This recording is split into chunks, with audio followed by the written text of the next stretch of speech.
शेती बिलकुलच किफायतशीर नाही आहे.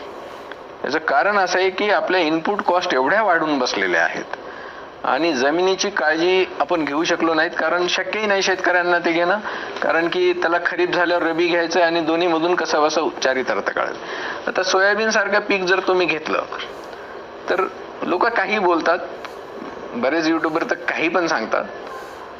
त्यामुळे त्याच्या आधारे खालचे अधिकारी जे शेती करत नाहीत पण शेती खात्याचे असतात ते पण वर काही फीडबॅक देतात. पण 6-7 क्विंटलच्या वर सोयाबीन नॉर्मली होत नाही. फार चांगला सीझन असला तर 8-9 क्विंटल होतं. 7 क्विंटल सोयाबीन झालं किंवा 9 क्विंटल झालं, तुम्ही फार चांगलं केलं, तुम्हाला निसर्गानं साथ दिली, तर तुम्हाला किती होईल? 9 चोक 36,000चं सोयाबीन. खर्च आहे 25,000.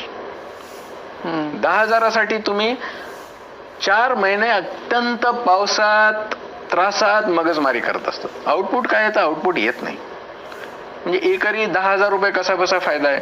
कॉटन घेतला त्याचा ब्रेक इव्हन पॉइंटच साधारण 40-42 हजार येतो. म्हणजे तुमचा 6-7 क्विंटल कॉटन तर ह्याच्यातच जातो.